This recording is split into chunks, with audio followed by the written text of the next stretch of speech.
Meus amigos, sejam todos muito bem-vindos aqui à nossa tertúlia de agosto. Eu queria, em nome do nosso vice-presidente, o Walter Mano Albertoni, acadêmico, saudar a todos os acadêmicos, os convidados aqui presentes. Sejam todos muito bem-vindos a essa reunião. Hoje, para variar, temos também um palestrante ilustre, que é o nosso querido Gaspar de Jesus Lopes Filho. O Gaspar, ele se graduou na tradicional Escola Paulista de Medicina e lá desenvolveu toda a sua carreira universitária e chegou à condição de professor titular de cirurgia, de gastroenterologia cirúrgica. O Gaspar, ele também é editor associado da revista Acta Cirúrgica Brasileira. Ele atuou em diversas gestões como delegado da Associação Paulista de Medicina e também como representante da APM junto à Associação Médica Brasileira.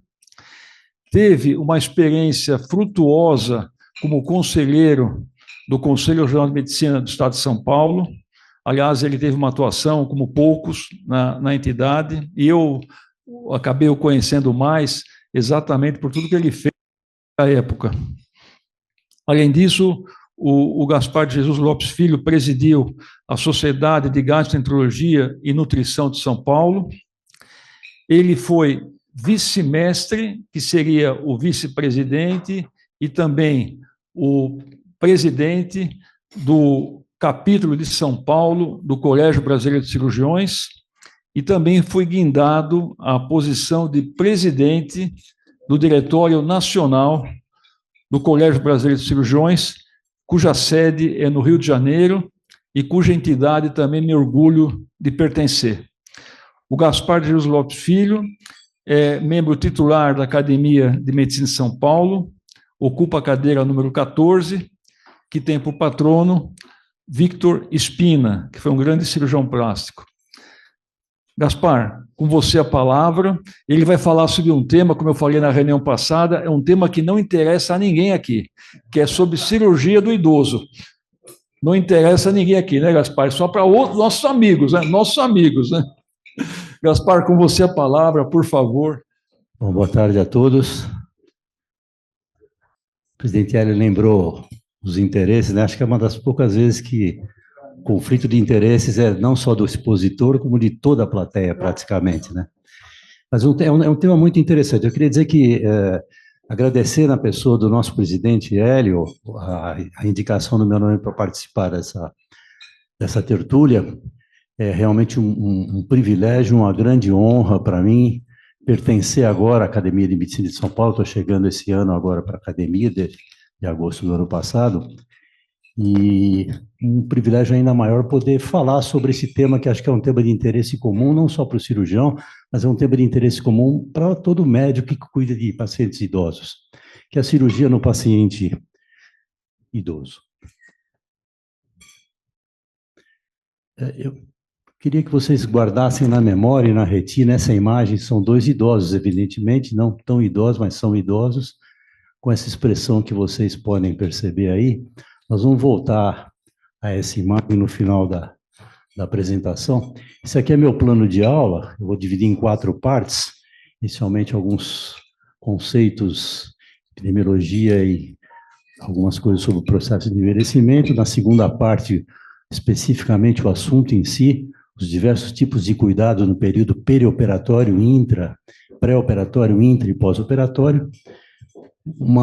Na terceira parte, uma atualização das evidências disponíveis hoje sobre esse assunto e ao final, algumas poucas conclusões.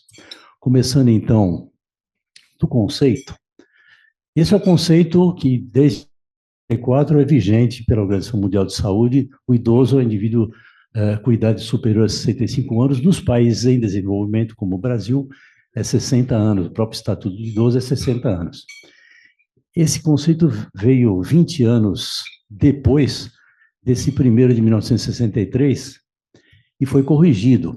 Esse de 63 aí, Tem uma lógica boa, meia-idade, idoso ativo, dependente, muito idoso, porém, com o passar dos anos, essas faixas etárias aí que tinham muita lógica em 63 passaram a não ter lógica praticamente nenhuma. Conceituar idoso é muito complexo. E a Organização Mundial de Saúde escolheu o critério cronológico. Com todas as críticas possíveis ao critério cronológico, é ele que é vigente, ele é muito bom em termos assim de literatura, de evidências, de comparar casuísticas e tudo mais. Então, o conceito é realmente ainda é os 65 anos. Esse slide é interessante, IBGE 2011, mostrando alguns números. Em 1950, existiam 2 milhões, cerca de 2 milhões de idosos no Brasil. Representava 4% da população. Passaram-se 25 anos, triplicou o número de idosos, a porcentagem foi para quase 6%, mais 25, 26 anos, 14 milhões de idosos, 9% da população. Um crescimento que estava começando a se tornar exponencial.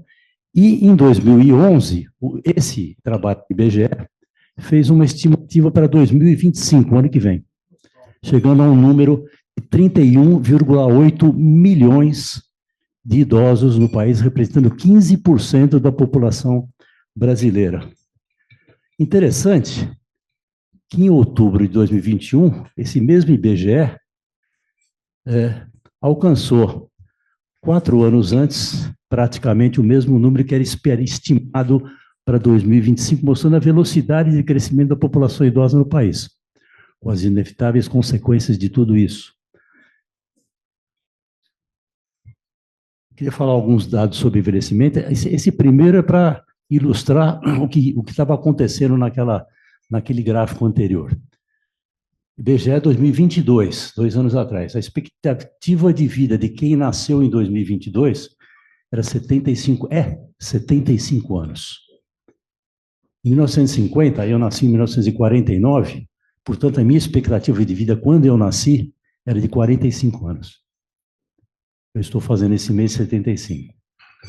Isso é muito bom, mas isso aí traz algumas consequências. A primeira é que agora está explicado aquele gráfico anterior. Por que está crescendo com tanta velocidade? A medicina evoluiu, os cuidados sanitários melhoraram, os cuidados médicos melhoraram e os idosos estão sobrevivendo.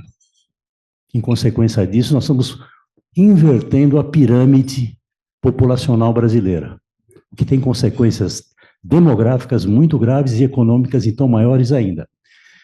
E a outra consequência é o seguinte, NIH, Estados Unidos, 2002, 75% da população idosa americana tem pelo menos uma doença crônica.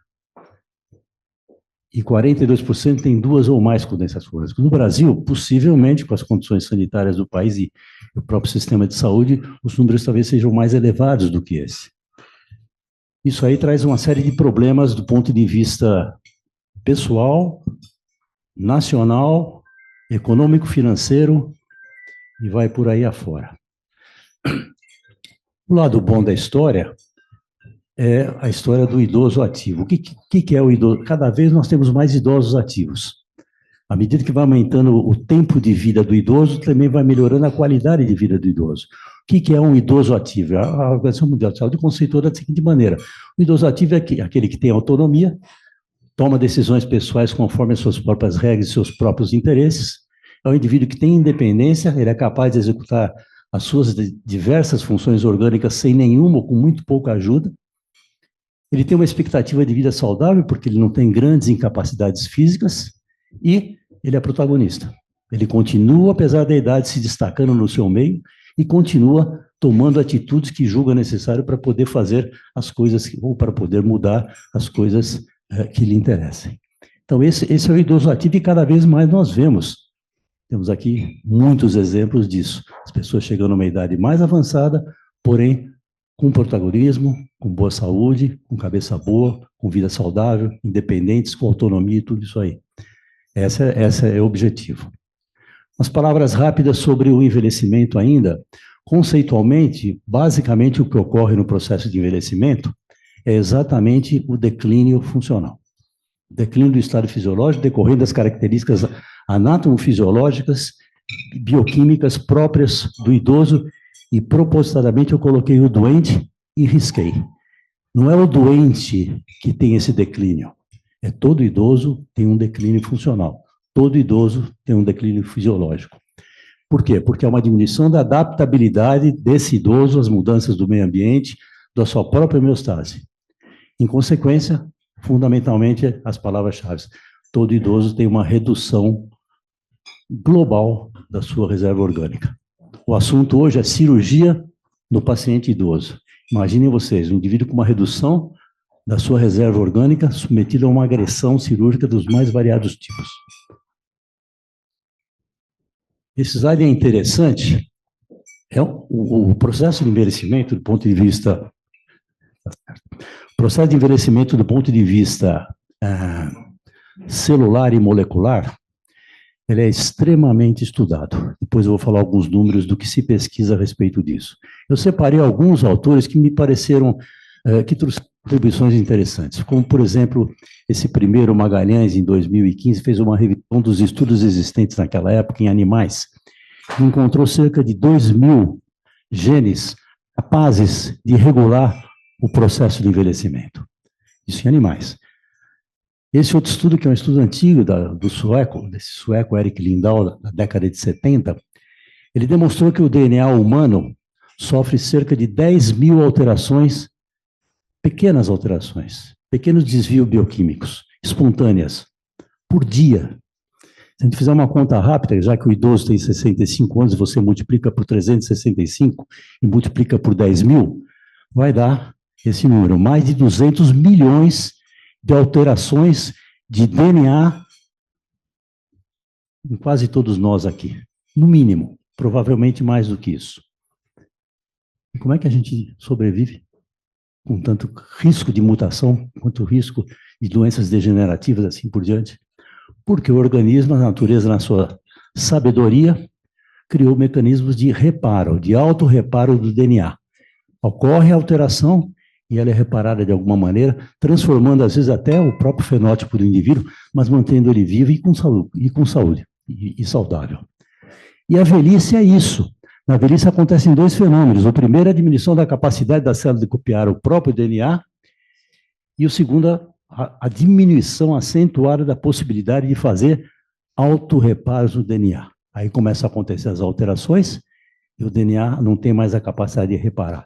Consequência disso, várias consequências. A mais importante, segundo esses pesquisadores aí, e esse Vercessi é um brasileiro que fez esse trabalho em que ele chegou a essa conclusão em 2001 na Johns Hopkins, nos Estados Unidos, ele mostrou um aumento claro na célula humana dos radicais livres. Um aumento, então, portanto, do estresse oxidativo. Em função disso, ocorre a lesão da membrana da mitocôndria, com escape de proteína, escape de material genético, morte da mitocôndria, às vezes a sobrevivência de uma mitocôndria defeituosa, portanto, toda a nossa central energética sendo destruída, ou pelo menos comprometida, por conta do processo de envelhecimento. Isso é muito interessante, isso é muito bom, cada vez se procura aumentar os níveis de pesquisa nesses aspectos que foram falados, e certamente a resposta que nós queremos encontrar para como deter ou como minorar o processo de envelhecimento está nesse caminho, sem nenhuma dúvida. E aí vem, então, esse final aqui, que também é extremamente interessante. Os chamados, superidosos. Quem são os superidosos? Os superidosos é um grupo de pessoas, todos nós aqui certamente conhecemos algumas dessas pessoas, que chegam aos 90 anos, 100 anos, 110 anos, muito bem. Com uma pequena perda de capacidades, com a parte fundamental, mental, sem doenças mentais, com a cognição preservada. Vocês não conhecem pessoas assim? Provectas, de alta idade, mas que têm a função mental preservada e com poucas comorbidades, vivendo bem, levando uma vida boa, são raros, mas existem, são superidosos. O que fizeram esses dois pesquisadores? Eles pegaram grupos de superidosos e estudaram a genética desses grupos. Porque é um trabalho interessante. O que eles têm de diferente do ponto de vista genético? E essa autora, Paola Sebastiani, que é da Universidade de Boston, em 2010, ela pegou 1.055 superidosos, com as características clínicas que eu falei. Comparou com 1.200 e pouco jovens. e procurou estudar esses polimorfismos. Encontrou 150 polimorfismos de nucleotídeo único, são marcadores genéticos que aconteciam na maior parte dessa população, traçando diferentes tipos de associação desses 150 marcadores, diferentes assinaturas, ela chamou de diferentes assinaturas genéticas. E, em função disso, ela tentou estabelecer um modelo, ou tentam até hoje ainda estabelecer um modelo para ver a evolução desses diferentes 19 tipos de associações desses 150 marcadores. O que acontece a longo prazo com essas pessoas? Quais deles chegarão aos 150? Esse processo está em andamento, é um trabalho muito interessante, e talvez seja um caminho muito bom para se poder fazer previsões e, eventualmente, se houver terapia gênica realmente, talvez fazer modificações. Esse outro trabalho de 2021 é de um neurologista radicado em Harvard, é uma origem indiana, que procurou entender o que acontece do ponto de vista neurológico. Quais são os benefícios, partindo do princípio que existem cerca de 100 genes comuns já detectados nesses superidosos, qual é o benefício neurológico que estaria? Então, fez dois grupos, pequenos grupos de 40 e poucos pacientes, um de jovens de 25 anos e o outro dos superidosos. E encontrou, estudou ressonância nuclear magnética e testes de memória e não encontrou grandes diferenças nas ressonâncias magnéticas de cérebro e nos testes de memória entre os dois grupos, por incrível que pareça. Não eram significantes as diferenças encontradas entre os dois. Mas não conseguiu demonstrar uma associação com esses genes comuns que eles tinham. O que ele conseguiu perceber, na realidade, foi aquilo que acho que todos nós temos uma certa ideia sobre isso. Todos eles, os superidosos, têm hábitos saudáveis de vida. Hábitos saudáveis de vida é aquilo que a gente sabe. Dieta antioxidante, exercícios físicos regulares, bom sono, muitos amigos, convívio social intenso e, principalmente, a capacidade, a necessidade de aprender coisas novas. Convívios importantes novos, como esse, línguas, instrumentos musicais, todos eles tinham em comum isso. Todos falam isso, né? Que isso realmente protege o indivíduo da velhice, protege o indivíduo da evolução ruim da velhice, e nesses superidosos parece que isso acontece mesmo. Então, existe alguma coisa que talvez seja um fenômeno que eles chamam de epigenético, né? Quanto que esses fatores e outros, como fumo, álcool, etc., interferem na genética da pessoa. Isso é um assunto muito estimulante, por isso que eu quis trazer aqui. Acho que certamente todos os senhores têm ideias sobre isso, talvez informações sobre isso. Mas, fundamentalmente, a mensagem é essa aí. Essa é uma superidosa. Esse trabalho de muito antigo, 1983, desses dois autores, ele pronunciou essa frase que nós conhecemos. Existem realmente indivíduos como essa senhora que atingem uma idade avançada sem doenças incapacitantes e devem ser considerados biologicamente, eu diria geneticamente, privilegiados. A organização, a ONU, em 2021, fez um levantamento e encontrou esse número aqui, que é um número que me impressionou bastante. Existem 621 mil centenários no mundo, pessoas acima dos 100 anos de idade. Ontem, saiu hoje na Folha, não sei se vocês viram, ontem um japonês que estava em Hiroshima, chegou aos 100 anos e morreu. Vou até ler o que aconteceu, para ver os detalhes disso aí. Super idoso, que acabou de falecer aos 100 anos. Vamos, então, para a cirurgia no idoso, falando um pouquinho sobre o envelhecimento e o processo de envelhecimento no doente cirúrgico. Esse estudo aqui é um estudo fundamental, é um estudo sueco, de 2007, né, com hérnia inguinal. A cirurgia da hérnia inguinal é uma das cirurgias mais comuns do ser humano. Cerca de 15%, 20% da cirurgia no ser humano são da hérnia inguinal. E o estudo multicêntrico da Suécia, estudando doentes em cirurgia eletiva por hérnia inguinal, demonstrou que a mortalidade no grupo de idosos era muito semelhante à mortalidade de jovens na mesma situação, cirurgia eletiva. Na emergência, a coisa muda muito. Após a cirurgia de urgência, a mortalidade no idoso é 7 vezes maior. Se for uma hérnia estrangular que necessita uma ressecção intestinal, isso aí vai para 20 vezes. Isso é um grande ensinamento, isso foi repetido inúmeras vezes, este é o ensinamento.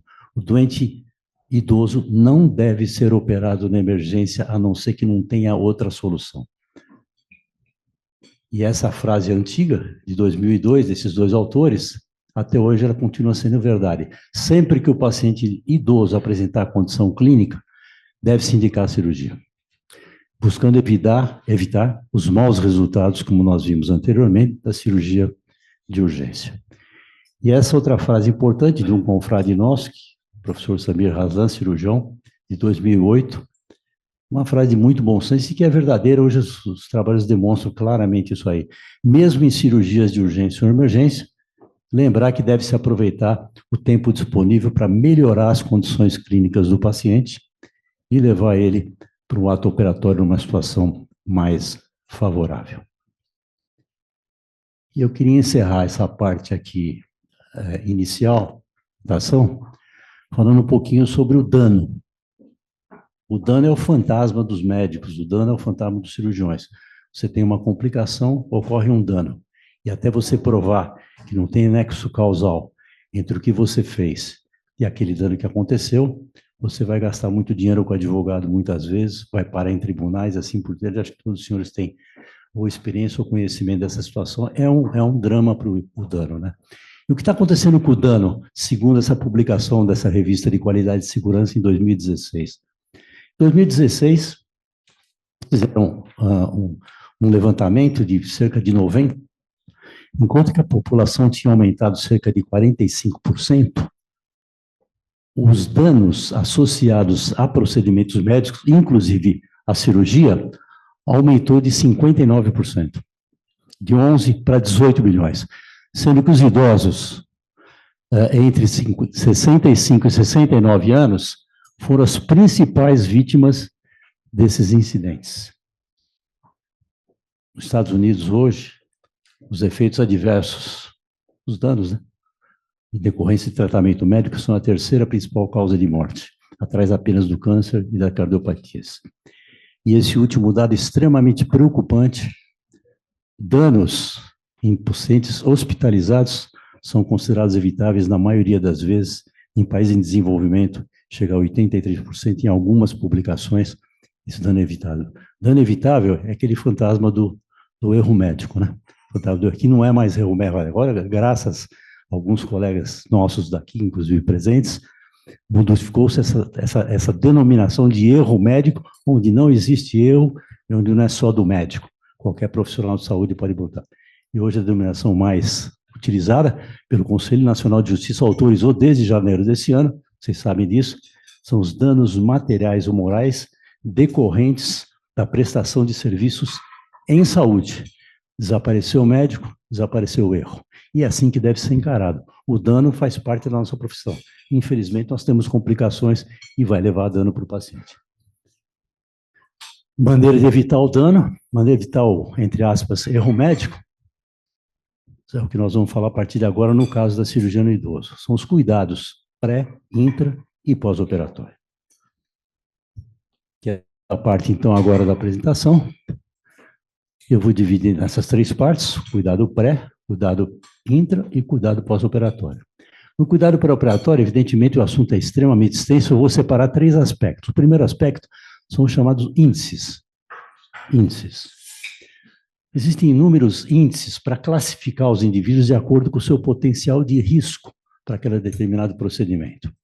Então, aqui estão alguns deles. A escala de risco da anestesiologia, né, clássica, asa 1, 2, 3, 4 e 5, que vai desde o saudável até o moribundo. Avaliar estado físico é uma classificação geral, assim como a parte 2 é uma classificação geral para avaliar a gravidade de doença. E as classificações, os índices específicos para cada um dos nossos aparelhos. O risco cardiológico, tem esses dois índices, tem mais do que isso até. O risco respiratório, o risco renal, o risco hepático. O risco neurológico, avaliação de função cognitiva extremamente importante. O risco endocrinológico, osteoarticular, risco de osteoporose, risco de queda, o risco nutricional, o risco imunológico, o risco de tromboembolismo, risco para tudo. E esse último que não estava, agora está ficando muito na moda. Nos últimos 10 anos, principalmente, se fala muito no risco de fragilidade. Fragilidade é a vulnerabilidade, principalmente do idoso, aos estresses, principalmente o estresse operatório. É a diminuição da resiliência do idoso ao estresse. O que acontece?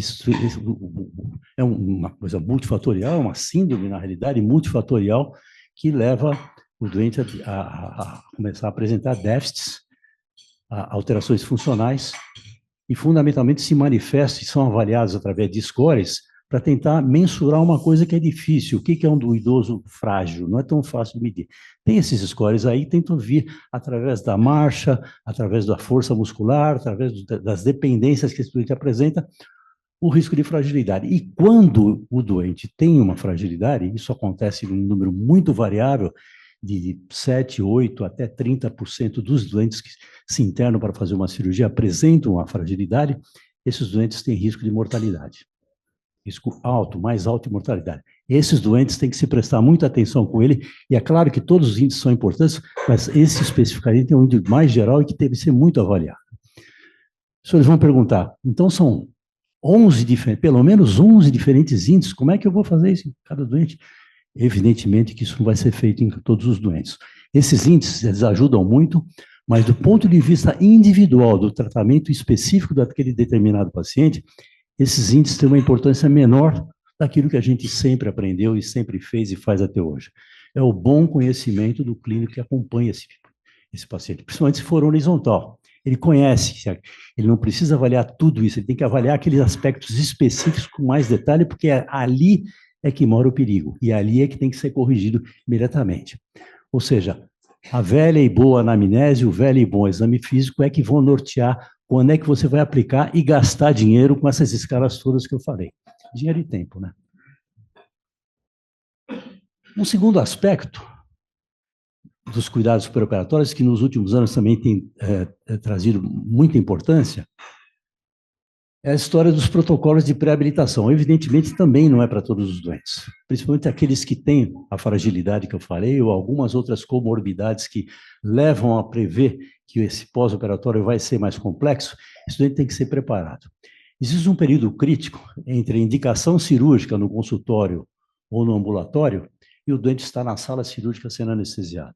Esse período passa pelos exames pré-operatórios, passa pela lista de espera, passa pela internação, passa pelo pré-operatório internado, e aí, finalmente, ele chega na sala cirúrgica. Esse período pode demorar poucos dias, se for emergência, são horas, e pode demorar semanas ou até meses. Os senhores sabem disso.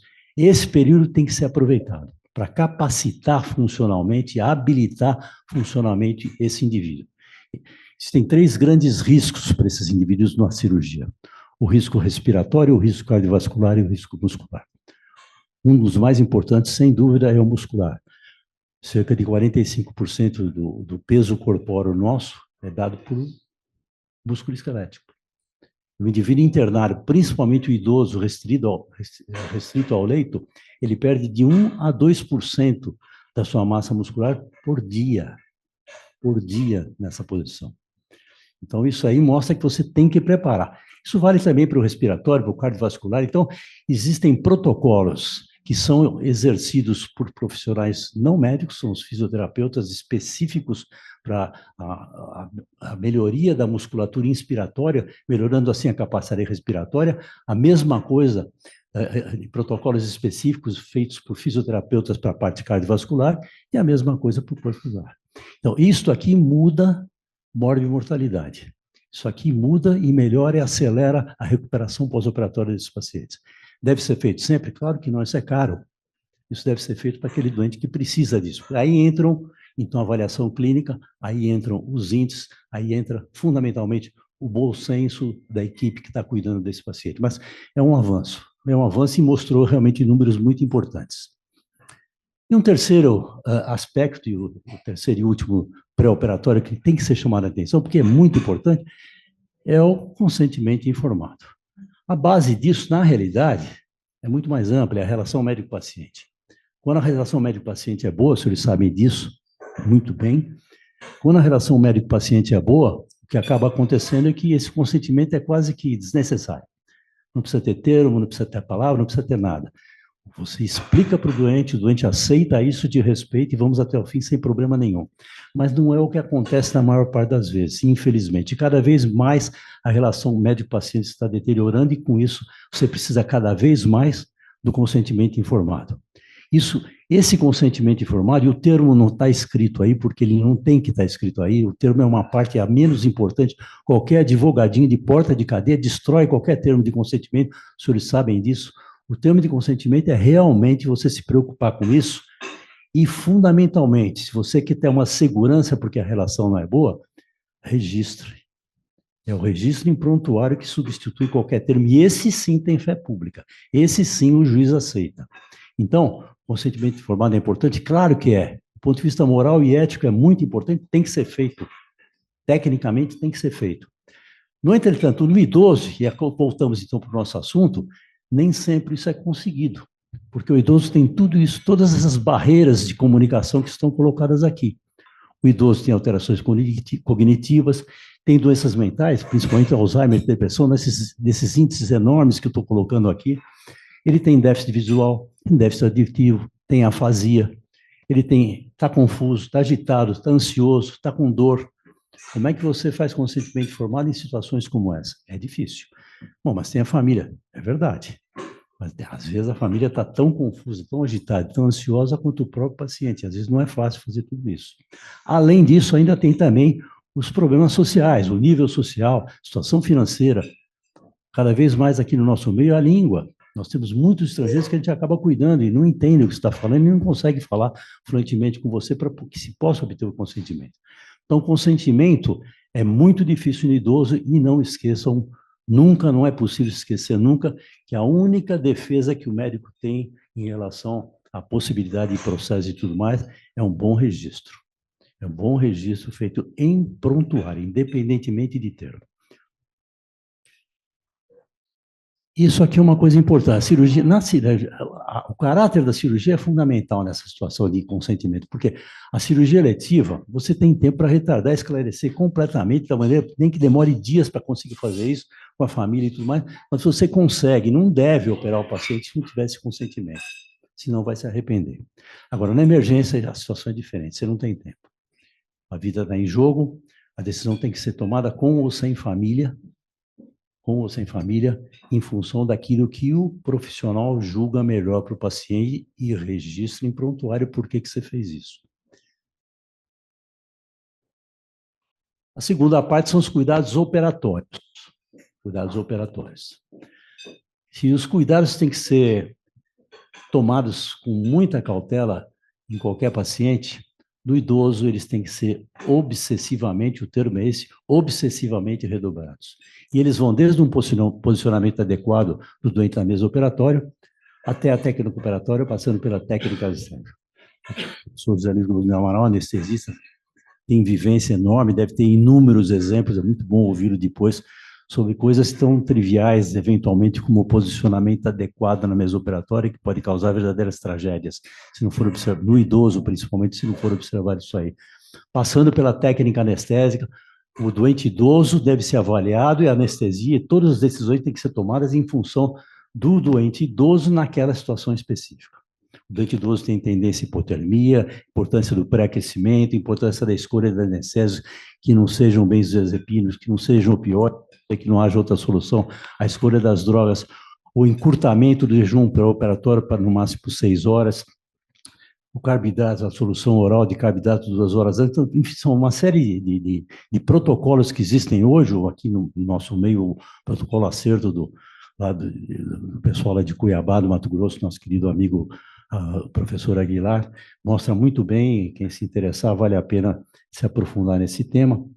Em relação à técnica operatória, que deve ser meticulosa, atenta e cuidadosa, deve ser em qualquer paciente, em qualquer situação, mas no idoso tem que ser mais. No idoso tem que ser mais. E ela deve ser apropriada para aquele idoso, naquela idade, naquela situação. Essa frase também de um cirurgião mineiro, Andy Petrolli, de 2008, é muito clara, e acho que talvez seja o resumo de tudo isso que a gente falou em relação aos cuidados operatórios.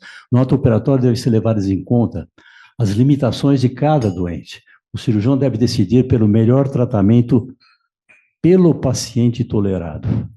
O compromisso do cirurgião é com o doente e não com o tratamento. O risco do tratamento jamais deve ultrapassar o risco da doença.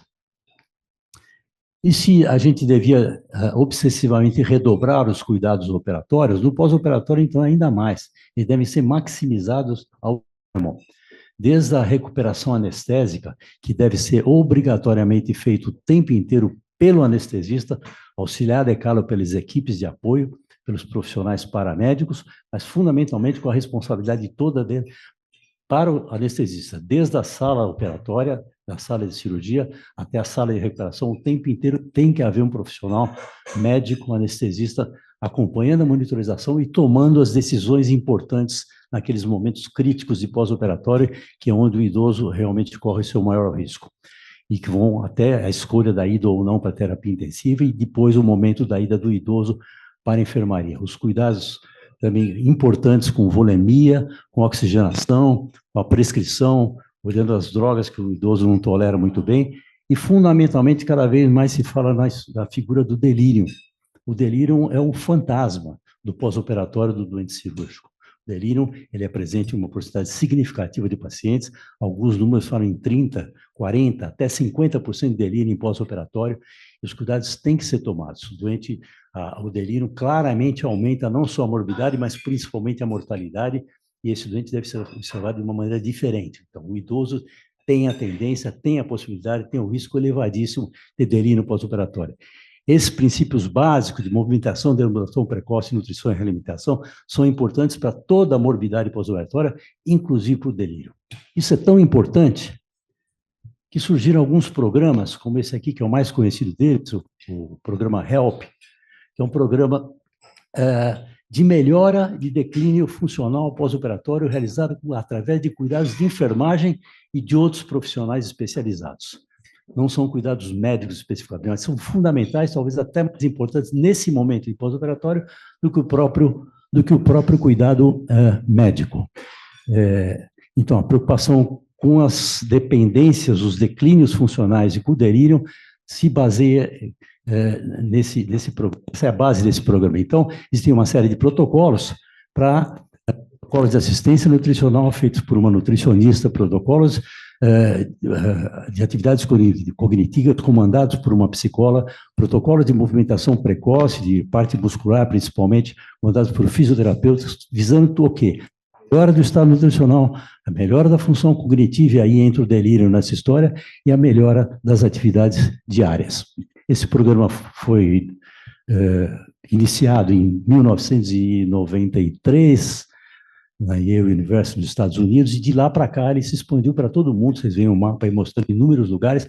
Vem que no Brasil não existe nenhum centro, mas existem mais de 200 centros hoje em todo o mundo, em 11 países diferentes.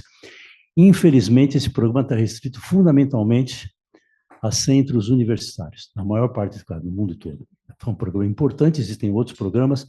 Aqui no Brasil não tem nenhum centro que execute na sua plenitude, tem que ser credenciado pela Yale University, esse programa aí.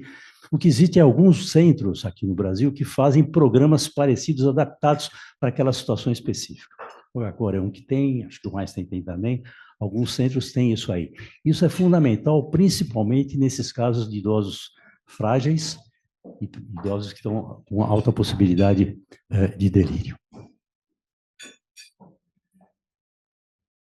Então, em resumo, eu passei rapidamente quase que um popurrí de cuidados pré, intra e pós-operatórios que mais ou menos são consenso na comunidade científica mundial. Eu queria apresentar agora nessa parte final, antes de chegar nas conclusões, alguns aspectos de literatura atualizados. Essa literatura é uma literatura extremamente vasta. Um levantamento de 30 anos, feito em 2016, do PubMed, encontrou 384 mil artigos no verbete aging, envelhecimento. 384 mil artigos. São mais de 4 mil artigos por ano escritos nos últimos 30 anos sobre envelhecimento. Nos últimos 10 anos, a coisa aumentou mais ainda, são cerca de 10 mil artigos por ano sobre envelhecimento, boa parte sobre cirurgia no idoso.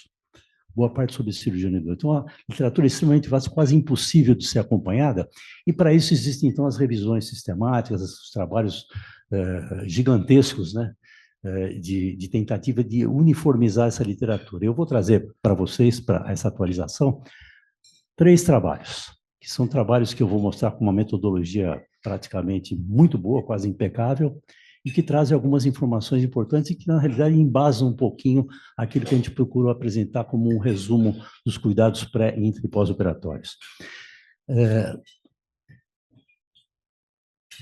Esses são alguns trabalhos nacionais e um estrangeiro aqui para fundamentar uma que é quase uma conclusão dessa apresentação, que é essa aqui. Acho que todos nós temos esse conceito, mas isso aqui hoje em dia é praticamente uma unanimidade, uma das grandes unanimidades em cirurgia do idoso. Embora o envelhecimento pareça ter uma influência negativa nos resultados, pareça ter, não tem, né? A maioria dos autores concorda que a idade por si só não deve e não pode contraindicar um ato operatório. A coisa é muito mais complexa do que simplesmente a cronologia. E é interessante porque está mudando a formatação do slide de maneira proposital. Eu vou trazer agora os próximos slides, são poucos, em inglês, com uma coloração diferente, uma formatação diferente, para chamar a atenção que, na realidade, a ideia não é esgotar o slide, a ideia não é esgotar o trabalho que está sendo publicado, mas muito mais trazer uma fundamentação para o que está sendo falado. A quantidade de profissionais que tem que tratar de um paciente idoso em cirurgia é muito grande. Necessariamente tem que ser uma equipe multiprofissional, por tudo que nós falamos até agora, que envolve médicos, mas envolve também enfermeiros, fisioterapeutas, psicólogos, nutricionistas, fonoaudiólogos e assim por diante. Na área médica, existem pelo menos 9 especialidades, que eu vou listar daqui a pouco, que estão envolvidas no tratamento cirúrgico do idoso. As 3 mais importantes, sem dúvida alguma, são o cirurgião, claro, o geriatra, claro, e o anestesista. São as 3 especialidades mais importantes. E esse primeiro trabalho que eu estou trazendo aqui é de 2012, são 3 trabalhos. 2012, esse aqui é o primeiro, depois vem o de 2016 e depois vem o de 2022, que é o mais recente. Esse 2012 procurou avaliar e estabelecer guidelines para o período pré-operatório. E quem fez isso foi o Colégio Americano de Cirurgiões e a Sociedade Americana de Geriatria. Eles constituíram um painel multidisciplinar de 21 membros, que, além dos profissionais paramédicos, apresentava representantes dessas especialidades. São 9 ou 10 especialidades. Cirurgia oncológica, cirurgia gastrointestinal, cirurgia coloretal, cirurgia cardiotorácica, cirurgia endócrina, cirurgia laparoscópica, urologia, anestesiologia e geriatria. Esses indivíduos se reuniram, fizeram uma revisão da literatura, pesquisando revisões sistemáticas, meta-análises, guidelines práticos, clinical trials, num período de cerca de 20 anos. Encontraram 25.978 citações, que, através de vários critérios, foram selecionados e sobraram 117, e esses 117 constituem o escopo do trabalho, o cerne do trabalho. Criaram um checklist que está aqui, eu insisto em chamar a atenção para essa tabela 1, é um checklist que vai se perpetuar no decorrer das décadas, como vocês vão ver, e que, evidentemente, é extremamente amplo, nós não vamos entrar. Basicamente, o que está colocado aqui foi o que nós falamos a respeito do pré-operatório, que foi baseado exatamente nisso, mas, fundamentalmente, lá em cima diz o seguinte: anamnese completa, exame físico cuidadoso. A partir disso, você consegue fazer toda essa avaliação que está colocada aqui dessa maneira complexa, nesse checklist, e, a partir daí, você pede os exames pré-operatórios. Quais são os exames pré-operatórios que são recomendados para todos os pacientes geriátricos submetidos à cirurgia? São apenas esses. É uma surpresa, né? Hemoglobina, ureia, creatinina e albumina sérica. Isso é para fazer em todo mundo. Os demais, inclusive esses comuns, que são uma rotina, na realidade, para praticamente todos nós, né? Hemograma, plaquetas, teste de coagulação, eletrólitos, glicose, exame de urina, só não são recomendados em pacientes idosos assintomáticos, a não ser que eles tenham alguma dessas indicações, enorme número de indicações que estão aí colocadas. E a mesma coisa, segundo esses guidelines, não estão recomendados esses demais exames, radiografia de tórax, eletrocardiograma, teste de função pulmonar, teste de estresse não invasivo, a não ser que existam essas indicações aqui colocadas. Claro que na prática, a maior parte dos idosos, nós já vimos 75, 80, 85% de comorbidades. É claro que eles acabam tendo alguma indicação para pedir esses exames, isso que justifica a gente continuar pedindo os demais. Mas tem que haver uma fundamentação de raciocínio estruturado para você fazer esses pedidos e não pedir na lista. Por quê? Por causa disso que está colocado aqui. O teste de screening, que é aquele utilizado em doentes aparentemente saudáveis, ele deve ser diferenciado do teste diagnóstico, que é aquele que você faz quando existe para confirmar a presença ou ausência de doença em pessoas que têm algum sintoma ou suspeita de doença. E esses são testes diagnósticos, não de screening. O teste de screening, nessa lógica de pedir sem saber por quê, ele, na realidade, vai trazer, na realidade, um alto custo agregado e, pior do que isso, às vezes ele causa problemas. Às vezes um teste vê um resultado que acaba levando muito mais a problemas do que não tivesse sido. Então, essa é a conclusão desse primeiro estudo. Estamos em 2012. Passaram-se 4 anos e o mesmo grupo, as duas sociedades, a de geriatria e a de cirurgia, se reuniram para estender essas recomendações pré-operatórias para o período perioperatório, intra e pós-operatório. Então, vocês veem aqui, né, uma série de recomendações que são aquelas que nós já comentamos, pré-operatórias, repetindo aquilo que o de 2012 tinha falado, as intraoperatórias, as mesmas coisas, e as pós-operatórias. E na conclusão de 2016, as duas sociedades publicam os guidelines e comentam que essa segunda operatória e fundamentalmente fornecer uma lógica de raciocínio estruturado no enfrentamento das dificuldades que tem de você fazer essas avaliações todas e seguir esses guidelines. E finalmente o último trabalho de 2022, o autor principal é esse Zitlow, que é um trabalho que vem dos Estados Unidos, lá de Michigan, Stanford e Durham, as 3 universidades, e que faz uma revisão novamente agora do período pré-operatório. E nesse trabalho, além da Sociedade Americana de Geriatria, do American College, foi incluída a Sociedade Americana de Anestesiologia, que era o terceiro especialista que não estava presente como sociedade nas anteriores.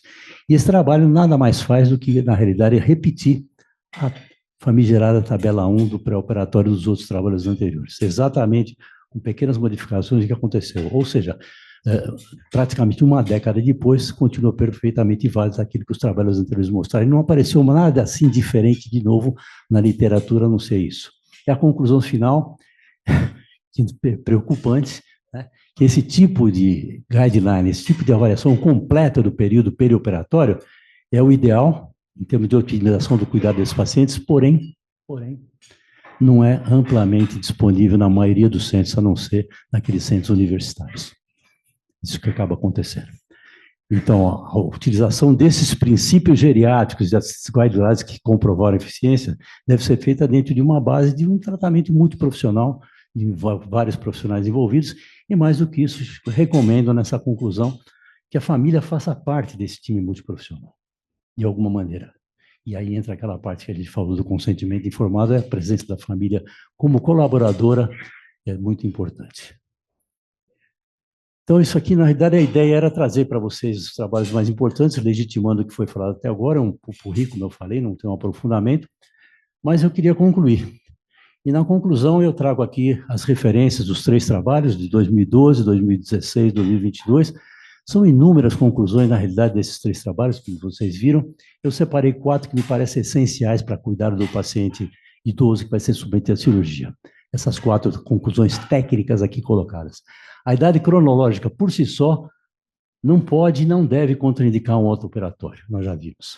O processo de envelhecimento reforça ainda mais a necessidade de priorizar a realização da cirurgia eletiva e não em caráter de emergência. Os testes diagnósticos em pacientes assintomáticos, ou seja, screening, não são recomendados como uma rotina pré-operatória. E, finalmente, o paciente idoso tem que ser tratado dentro de uma lógica multiprofissional e deve receber todos os cuidados pré-operatórios, pós-operatórios, perioperatórios indicados pelas melhores evidências disponíveis, e isso aqui são as melhores evidências. Eu acho que ninguém que cuida de paciente cirúrgico idoso, seja ele clínico, cirurgião, intensivista, assim por diante, deve desconhecer esses trabalhos. Esses trabalhos são basilares, realmente, eles trazem informações extremamente importantes e devem ser estudados e conhecidos. E eu queria, antes de encerrar, considerando reflexões a respeito do processo de envelhecimento. E eu trouxe, então, 2 autores nacionais e uma terceira reflexão de um autor anônimo. O primeiro, acho que a maioria dos senhores deve conhecer, é um escritor bastante famoso, muito, muito interessante, tem uma série de trabalhos, inclusive sobre velhice, e essa frase dele chama a atenção da gente para um elemento diagnóstico fundamental na velhice, que é o cansaço. Segundo ele, a velhice é o tempo do cansaço de todas as coisas. E é verdade mesmo, né? A gente conhece, certamente vocês conhecem, pessoas de 40, 50, 60 anos de idade, portanto, mais jovens do que eu, que são velhos, porque estão cansados, não têm mais alegria de viver, estão cansados. Quando isso chega, a velhice chegou. Então, essa frase é uma frase que me impressionou muito. A segunda frase importante, entre muitas, né? Mas é também importante, a meu ver, é desse psicanalista também muito famoso, Conrado Caligares, e ele dizia isso: a sabedoria que a grande velhice traz, que vamos morrer, não impede de viver. Ao contrário, só é possível viver com leveza quando sabemos que logo a vida vai acabar. E essa, então, é a sabedoria do idoso. Mas a terceira foi a que talvez tenha me marcado mais, talvez até por causa do dia de hoje, do ambiente, da academia, né? A sabedoria adquirida na longevidade. Sabedoria adquirida na longevidade traz infinitas possibilidades para contribuir de forma relevante com a sociedade. E aí, presidente Hélio, aí essa frase me marcou porque eu comecei a pensar um pouco na academia. Acho que esta sabedoria com longevidade é a essência dessa academia. As pessoas que vêm para essa academia, ou que são convidados para participar dessa academia, na realidade, eles são testados. Alguém indica e uma comissão avalia, e depois é votado se ele tem a sabedoria adquirida com a longevidade para estar presente nessa academia. Esse aqui é um ambiente muito seleto.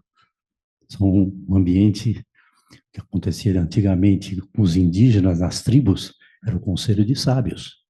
A sabedoria que a longevidade e a maturidade traz para nós permite que seja uma conversa diferente. Então, eu tenho um respeito enorme pela academia. Eu acho que é um local realmente onde a gente traz algum conhecimento, contribui de alguma maneira, mas fundamentalmente a gente aprende.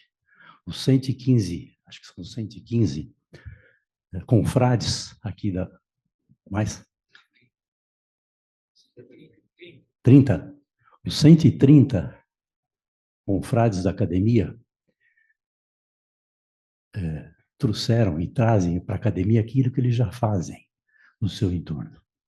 E aquilo que eles já fazem no seu entorno e com a academia, exatamente essa contribuição relevante para a sociedade de uma maneira geral. Então, um respeito muito grande, estou muito contente de estar aqui. E eu queria encerrar com essa imagem. Vocês lembram que quando eu comecei, eu projetei uma imagem de 2 idosos, uma expressão. E o projeto desses aqui eles acham que eram menos idosos um pouco, esses aqui são aparentemente mais idosos um pouco, mas a expressão deles é que chama a atenção, tanto dos outros como desses aqui. Isso é uma expressão de felicidade, uma expressão de afeto, de ternura, talvez de sabedoria. Estão alegres por viver. E isso, quem traz é a sabedoria. Então, muito obrigado por terem me ouvido e agora eu gostaria muito de ouvi-los.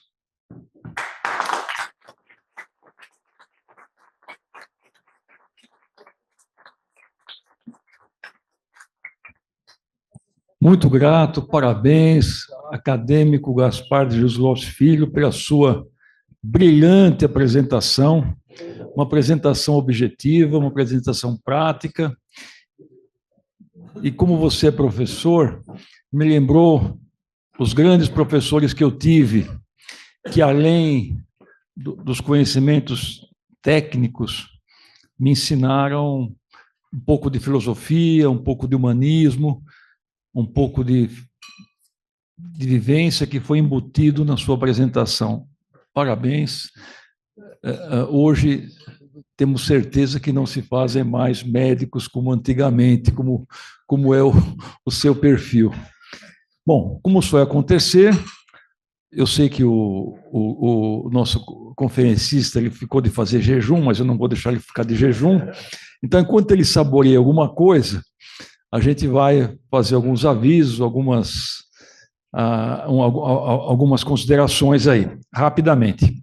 Bom, eu queria rapidamente mencionar aqui na tertúlia algumas pessoas importantes, obviamente todos são importantes, né, mas algumas que realmente necessitam, né? O primeiro deles é o nosso colega, doutor Antônio José Gonçalves, à minha direita aqui. Ele nos honra com a presença dele, sabemos da atividade intensa dele. Ele é o atual presidente dessa casa, da Associação Paulista de Medicina. Então, ele é nosso eterno convidado. Quando puder, Antônio, sente aqui que é uma honra muito grande. Ele está sucedendo o nosso confrade José Luiz Gomes do Amaral na presidência desta também. Com vontade, isso não é palavras minhas, mas seja muito bem-vindo, seja muito bem-vindo. Queria também aqui salientar um colega ilustre que está nos prestigiando, que é o acadêmico Henrique Salvador, à minha direita aqui também. O colega Henrique Salvador, ele é membro da Academia Mineira de Medicina. Então, seja muito bem-vindo, você que é um mineiro, na presença aqui da gente de São Paulo, é uma honra muito grande. Vez por outra, temos aqui um convidado que está sempre presente, que é o Jurandir, lá da Academia Paranaense de Medicina, então, seja muito bem-vindo sempre. E também queria saudar com muito carinho os meus confrades da Academia Cristã de Letras, que é o Carlos Aidar, está aqui, e o Reinaldo Bressani, que são convidados. Obviamente, tem outros da Academia Cristã de Letras, o Juarez, que é o presidente, o Pompeu, o Quirit, e assim por diante. Então, sejam todos bem-vindos aí. Bom, eu vou dar alguns rápidos avisos. O primeiro deles é o seguinte: o prêmio da Academia de Medicina de São Paulo, que foi um resgate histórico de algo que aconteceu há 30, 40 anos atrás, e já foi feito, tal. Os trabalhos vencedores já estão no site da Academia, tem a categoria médicos e a categoria estudantes. Os dois trabalhos vencedores estão no site. Agradeço muito a coordenação do acadêmico Flávio Quirit, que coordenou a comissão, e esses dois trabalhos serão apresentados na tertúlia de novembro.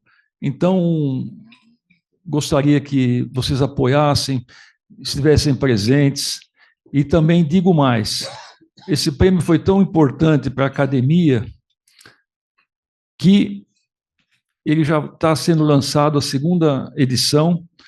Então, nesses dias, vai estar no site já o regulamento para o prêmio do ano que vem, 2025. Também terá duas categorias e receberemos trabalhos a partir do dia 11 de setembro, que é o mês que vem, até o dia 12 de março do ano que vem. Tá? Então, terá aí mais ou menos uns 5 meses de trabalhos para serem apresentados e à comissão.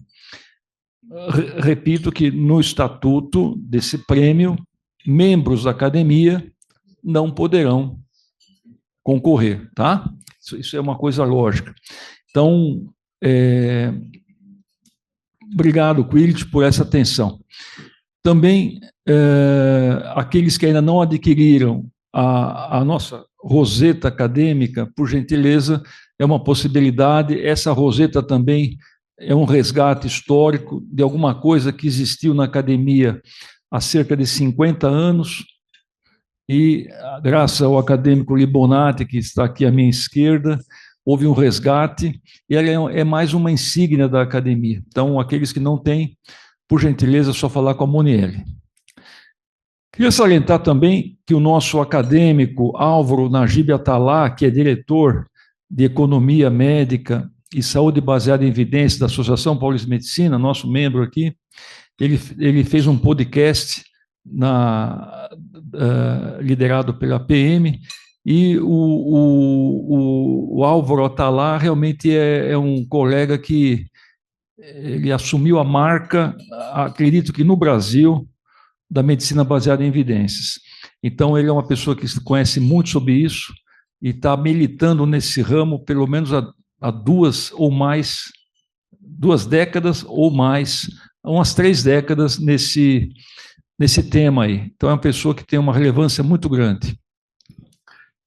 Queria também aproveitar a presença, mas mesmo que ela não estivesse aqui, eu falaria. Queria enaltecer a acadêmica Neuci Zanon Colonge Zanon, aqui presente.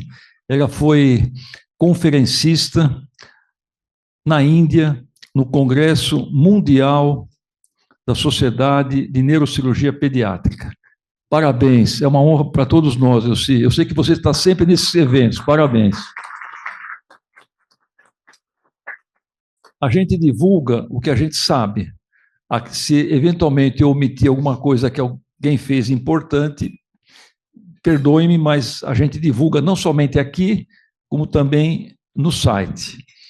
Queria também enaltecer o nosso acadêmico Flávio Antônio Quilic, que no dia 15 do mês passado tomou posse na tradicional Academia Campineira de Letras. Foi um evento maravilhoso. Estivemos presentes o acadêmico Jorge Carlos Machado Cury, que é de Campinas, o Sérgio Bortolari Bonatti, que encontra-se aqui, o acadêmico honorário João Francisco Marques Neto, que tomará posse em breve, e eu. Então, foi realmente uma cerimônia linda, maravilhosa, num edifício também irretocável, muito bonito. Então, parabéns, Quilic. Foi uma noite muito bonita. O nosso membro honorário, Luiz Roberto Colombo Barbosa, recebeu o título de membro honorário do Rotary Club de Santos Gonzaga. Então, ao Luiz Roberto também, os nossos cumprimentos.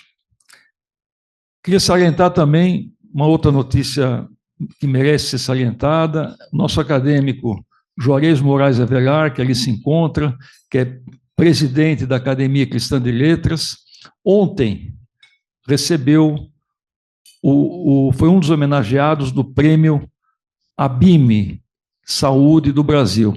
Então, é uma entidade ligada ao jornalismo que homenageou vários profissionais da área da saúde, e um deles foi o nosso confrade Juarez, que estava lá ontem, e eu também tive a chance de estar presente na cerimônia em nome da academia para homenageá-lo também. Parabéns, Juarez.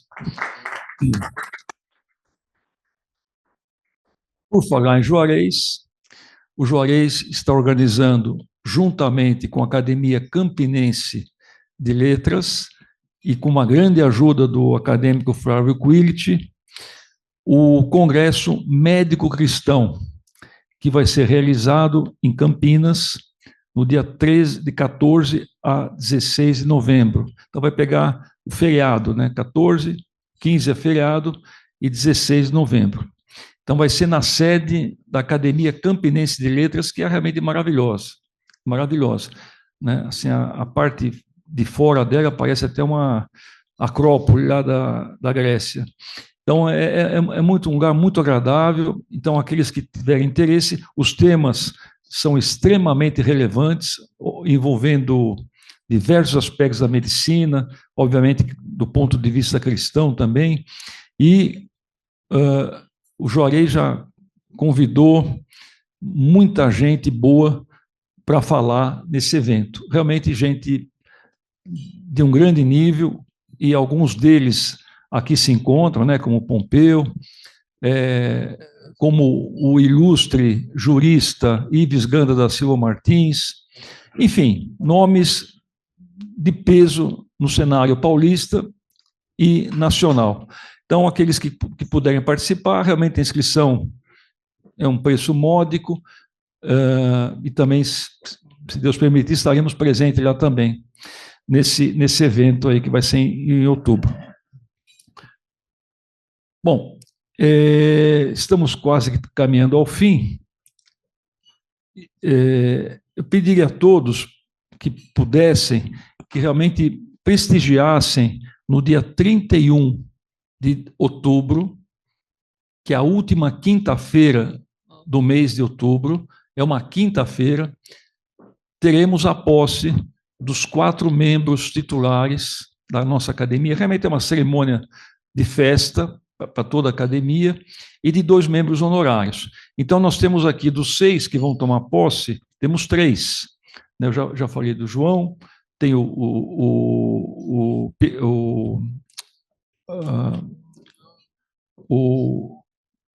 Leopoldo Piegas e tem o Puertas, que aqui se encontra, né? Então, vamos prestigiá-los, e eu pediria, assim, a gentileza, eu estou fazendo o possível, nós marcamos a cerimônia às 19 horas. Eu estou pedindo encarecidamente que avisem seus convidados para estarem aqui às 18h30. A nossa intenção é tentar mudar o paradigma brasileiro, é um paradigma triste. Vamos tentar começar a reunião no horário marcado, 19 horas. Por quê? Aqueles que não são da PM, que não são membros, têm que ser cadastrados. Então, os convidados, por exemplo, que nunca entraram aqui, quando vão passar na porta, tem que fazer um cadastro. Isso demora para ter acesso à PM. Então, pedimos essa gentileza de tentar estar aqui 18h30 para tentar começar às 19h. Na vez passada, começamos com uns 15 minutos de atraso, só porque um dos membros que ia compor o cerimonial não estava presente. Quer dizer, então, eu peço, vamos tentar isso, quem sabe a gente leva mais uns 400 anos para conseguir começar no horário, mas vamos tentar. Estamos tentando, as tertúlias estão começando impreterivelmente no horário marcado, e vamos tentar terminar no horário marcado. Bom, os que querem pegar o Asclepio, fiquem à vontade, e também avisando a todos vocês que a diretoria aprovou uma reunião de confraternização acadêmica no final do ano, que vai ser ou no dia 30, vai ser um sábado, na hora do almoço, tá? Como foi o ano passado, aqueles que deram aqui, foi uma reunião leve, uma reunião sem gravata, à vontade, pode trazer esposa, filho, quem quiser, e foi aqui na PM, foi muito gostoso, umas 2 horas de reunião, nos confraternizamos, foi muito legal.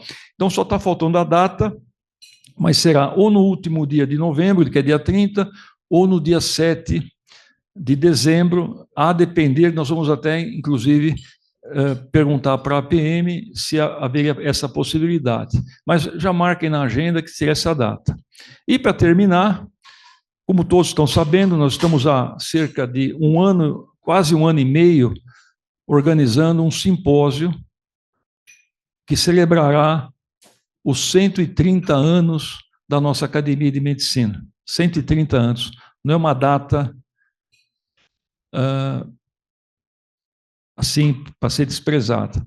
A nossa academia é a 5ª entidade médica mais antiga do Brasil, e em termos de academia de medicina é a 2ª. Só tem a do Rio de Janeiro, que é mais antiga, e a nossa. Tem outras entidades médicas, não acadêmicas, que são mais antigas que nós, mais 3. Então, é uma data muito importante, solene, que a gente pede realmente encarecidamente que vocês participem.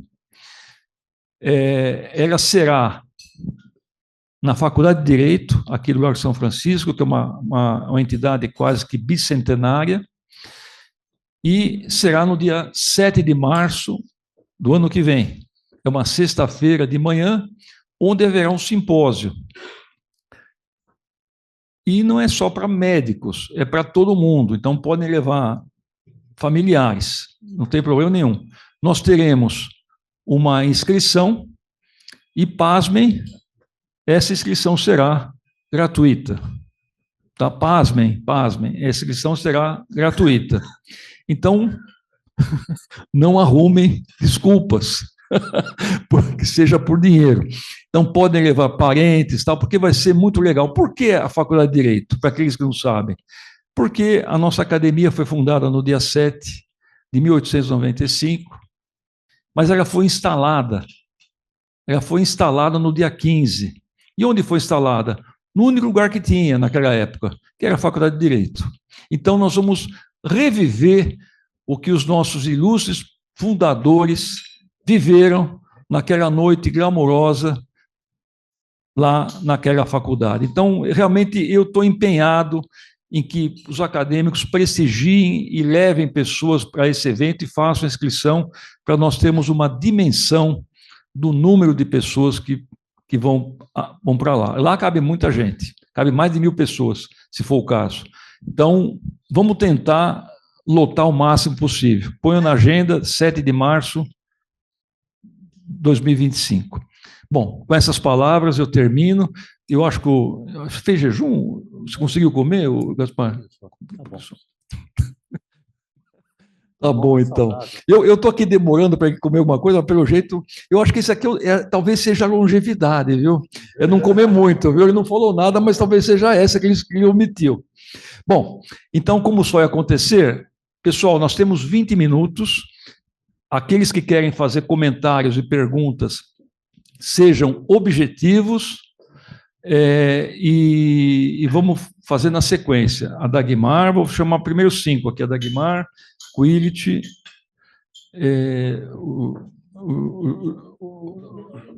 o João, não sei com o seu pai.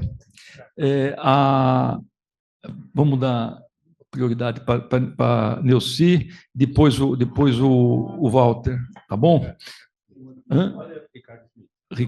Ricardo e Pompeu. Pessoal, nós temos aqui já 8, então, pelo amor de Deus. Eu vou pedir desculpa já antecipada aqui para o meu amigo, porque nós vamos passar do horário, que não pode, né?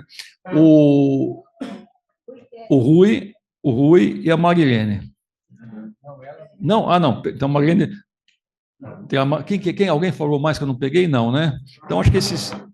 Então, eu peço objetividade na pergunta e na resposta. Talvez até seria interessante, Gaspar, para não perder tempo, você marcar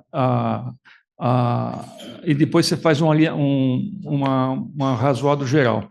Então, a Dagmar, por gentileza. É extremamente rápido. Primeiro, para agradecer a ideia dessa palestra, que foi excelente, né, principalmente para nós não cirurgiões, mas sempre atendemos de alguma forma os idosos, né? E parabenizar o palestrante, que foi excelente, né? Muito obrigado. E eu gostaria de contribuir apenas com duas ideias. Uma delas em relação a exames de laboratório, aí eu jogo contra o meu time. Realmente, quanto menos exame, melhor, né? Lembrando que se nós fizermos exames de 20 parâmetros laboratoriais, seguramente um deles vai estar fora da faixa normal, uma vez que, na maioria das vezes, a definição é por 95%. Então, e a chance de ter um resultado anormal pré-operatório é terrível, porque aí pode alterar todos os planos, identificar alguns novos exames e tudo mais. E a outra minha ideia me atrevo a fazer uma pequena contribuição, é definir o idoso. Quer dizer, eu costumo dizer que o idoso é o jovem que deu certo. Muito obrigado. Obrigado, Dagmar. Só para recordar, para a Munieri não emagrecer, como nós fizemos na reunião passada, nós priorizamos o pessoal da direita, hoje nós vamos priorizar o pessoal da esquerda, depois vamos voltar para cá, só para não ficar correndo para cá e para lá. Não tem. Tem o extremo centro aqui.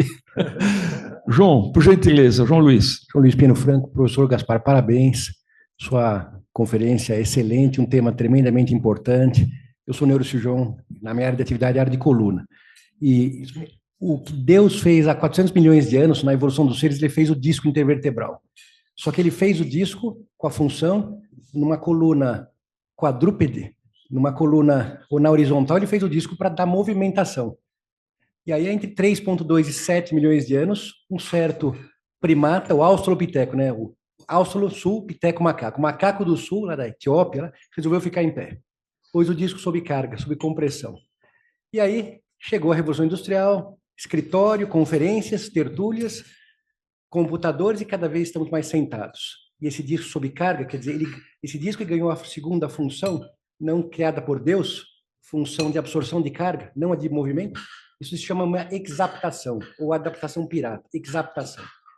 E é interessante que agora o ser humano está cada vez mais longevo, centenário, com hábitos bons, e a coluna continua a envelhecer, mas mais rápido. É como se nós víssemos agora entrando por aquela porta um menininho de 12 anos de idade, careca que nem eu, e a gente acha estranho esse menininho careca. E a coluna humana está envelhecendo 5, 10, 15, 20 anos mais rápido, porque estamos sentados. A carga não está indo mais para as pernas, ela fica concentrada nos discos. Está envelhecendo mais rápido, 5, 10, 15, 20 anos. Aí o paciente chega na faixa de 70, 75 anos de idade, ele não quer ser operado porque ele fala, estou velho. Só que a gente conhece a história natural da doença, a gente sabe que, às vezes, a coisa vai ficar feia. E esse senhor de idade, ou esta senhora, se viver 90 anos, vai chegar um ponto em que não terá condições de ser operado. Só que o paciente, o brasileiro, ele não quer ser operado. O europeu, eu morei na França, na Alemanha há 5 anos, ele entende melhor. O brasileiro não quer, de jeito nenhum, ser operado. O que o senhor indicaria? O que eu poderia falar para os pacientes para que eles compreendessem que eles têm que ter medo da cirurgia, sim, que há riscos, como o professor falou, mas eles têm que ter medo da doença também. Obrigado. Obrigado, João. Olha, seja muito bem-vindo. Você dá um abraço para o seu pai, com carinho de todos nós, e particularmente meu também. O João é uma raridade, né? Porque ele, o pai e a mãe são ilustres membros da nossa academia aqui. Isso é uma raridade. Bom, com a palavra, Neuci. Normalmente eu falo muito rápido, então minha primeira palavra é de gratidão à doutora Marilene Mello. Se eu estou aqui, eu devo a indicação, a incentivo e a promoção dela. A segunda, gratidão ao professor Hélio Beglomini pelas palavras carinhosas, realmente, como membro do Comitê Executivo da Sociedade Mundial de Neurocirurgia Pediátrica. Nos últimos 60 dias eu tive na Armênia, na África e na Índia. Então eu me sinto extremamente privilegiada, e fazer parte de um time seleto como esse é uma grande honra. Parabéns ao Dr. Gaspar, que eu já o conheço como cirurgião da Unifesp, e só 2 comentários. Primeiro, que os paradigmas mudaram. Eu sou neurocirurgião pediátrica, mas quando os senhores muito idosos precisam de uma segunda opinião, eles vêm para os pediatras. Então, na minha residência, na década de 90, o corte para a gente indicar neurocirurgia, ou pelo menos se questionar, eram 80 anos. E hoje, muito recentemente, a gente operou a avó da doutora Márcia, que é neurocirurgiã, com 102 anos, porque ela morava sozinha, estava independente, autônoma, e ela viveu até os 104 anos com saúde. Então, realmente é uma quebra de paradigma, e que a gente tem que estar pronto para isso. A qualidade de vida versus a quantidade. Então, se o nosso procedimento vai ser mais benéfico do que maléfico, vale a pena indicar, independente da idade. E aí o conceito que o senhor falou muito bem, a questão é como está e como pode ficar. Aí a gente reconhecer as limitações como cirurgião, que nós não vamos devolver a vida, mas também não atrapalhá-la. Então, se a nossa cirurgia pode beneficiar, não tem parâmetro mais de idade para mim, e foi uma mudança de paradigma, porque eu fui treinada que a partir dos 80 tudo era questionável, e nós agora estamos todos nessa categoria de eventuais possíveis pacientes. E eu recomendo a todos que assistam, um documentário, está gratuito na web, Zonas Azuis, e eles nos ensinam o que os centenários têm. O senhor falou boa parte deles, mas 2 coisas me chamaram a atenção. Primeiro, ter propósito. Se eu tenho uma missão, se eu tenho uma vontade de viver, eu tenho algo a cumprir. Eu não cumpri a minha missão. Eu só fico cansado quando eu acabei a minha missão, eu não sei o que eu vou fazer, eu não sou mais útil. Então, eu acho que o que a gente tem que fazer é descobrir como eu posso ser útil, como eu posso ajudar o próximo com a sabedoria que a idade me trouxe. Então, se eu tenho missão a cumprir, eu não estou idoso, eu estou cumprindo a minha missão, não importa se eu tenho 50 ou 120. E a outra coisa que eles nos mostraram é que os filhos próximos dos pais, eles trazem longevidade, qualidade e saúde. Tanto que Singapura está agora fornecendo recursos econômicos aos filhos para que eles mudem de onde eles moram e morem próximo dos pais, e não mandar os pais para outros locais ou os pais para a casa dos filhos. Os filhos morando perto dos pais, eles vão dar qualidade de vida e aprender a sabedoria. Desculpa se eu me alonguei, mas... Obrigado, Nessi. É uma honra também tê-la conosco aqui, com tantas viagens, compromissos que você tem por aí. Bom, eu recebi também, antes de passar a palavra para o Ricardo, eu recebi aqui uma comunicação que o nosso querido Clóvis Constantino, que é nosso acadêmico, que está nos assistindo à distância, gostaria também de perguntar, então eu vou deixar o Clóvis ao final, para que ele também se pronuncie, para que a gente também valorize aqueles que estão nos escutando à distância. Ricardo, por favor. Eu queria inicialmente parabenizar o Gaspar pela brilhante conferência. Minha pergunta vai no sentido de ensino. O que está sendo feito em termos de ensino para preparar os nossos futuros médicos para lidar com os idosos. E avisar que lá na Escola Paulista de Medicina, da qual você faz parte, é um grupo muito grande estudando envelhecimento. Inclusive, a minha esposa, Marília, na parte de genética, há 50 anos estudando envelhecimento, e eu mesmo interessado, apesar de estar na anatomia, ciência básica, nós damos cursos de pós-graduação nessa área, inclusive na FAMEMA. E a minha ideia básica é o seguinte: nós ensinamos anatomia, como todos nós, colegas aqui, nós aprendemos uma anatomia que inicia a área da saúde, aprendendo em livros e conceitos que mostram pessoas saradas. Todos os atlas que nós estudamos são jovens, todos os músculos são uma maravilha. Então, a ideia é que a pessoa que sai da área da saúde é que o idoso é doente, enquanto que a criança é um vir a ser. Então, estão preparados para lidar com pessoas que são saudáveis, jovens. Então, essa é uma questão básica que eu trago. E eu faço uma pergunta para você. A gente tem feito uma ideia que a anatomia do idoso deve ser ensinada. Quer dizer, sarcopenia, osteoporose, osteopenia, são coisas normais que acontecem com o idoso. Como é que é o cérebro, o encéfalo de um idoso? Você vai olhar uma ressonância e fala, tem Alzheimer aqui, mas aí o cara é normal, né? Bom, isso não importa. Então, essa é a minha pergunta que eu faço, parabenizando, e eu gostaria de pedir que você me enviasse uma cópia da sua brilhante palestra, você tem informações muito importantes. Na segunda, peço licença ao nosso presidente para fazer um convite aos confrades aqui presentes e os que estão à distância, que segunda-feira, dia 19, agora a próxima segunda-feira, às 19 horas, haverá na Assembleia Legislativa aqui do Estado de São Paulo, lá no Ibirapuera, uma sessão de gala em homenagem à COUSAN, Associação Beneficente de Coleta de Santos, da qual eu sou atualmente o presidente, em comemoração aos 65 anos. Então, nós gostaríamos de emitir esse convite oficialmente aqui na academia a todos os nossos colegas. É isso, muito obrigado. Agora, o Rui, por gentileza. Gaspar, convivendo quase diariamente 15 anos com você, eu só poderia esperar uma palestra maravilhosa. E eu queria sugerir que esse tipo de palestra fosse feito em cada ano da escola médica e das residências médicas. Repetir, fazendo o primeiro, segundo, terceiro até o sexto ano e nas residências. Porque o benefício meu, chegando aos 80 anos ouvindo a sua palestra, é muito mais pessoal e eu pouco posso devolver à sociedade isso.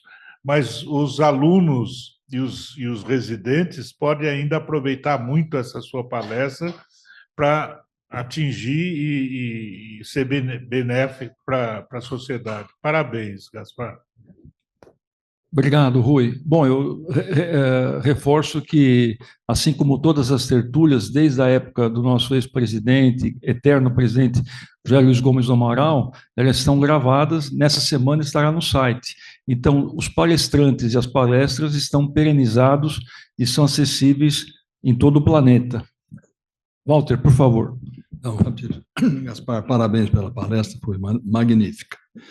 Veja bem, eu quero só lembrar um pouquinho de uma experiência passada, que eu não estou mais exercendo, não estou mais operando, sou cirurgião ortopedista, mas quando operava idosos, sobretudo fraturas de colo de fêmur. Veja, já naquela época a gente tinha um cuidado de ter, não existia geriatria, vamos dizer assim, como especialidade, mas tinha sempre o pessoal da clínica médica e da equipe de anestesia que avaliava. Agora, o que eu posso dizer para vocês, pós-operatório, é muito diferente o paciente que sai de um hospital para uma casa de repouso ou para um lugar de reabilitação e que vai para casa acolhido pela família.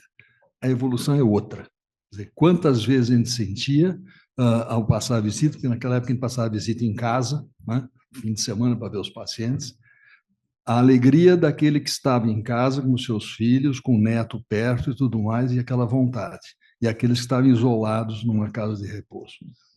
Totalmente diferente a sobrevida e a evolução, tá?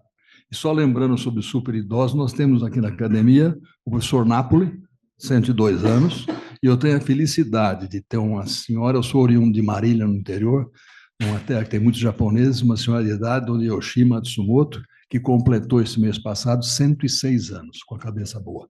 Tá? Muito bom, Walter, bem lembrado. E temos outros longevos aqui, né?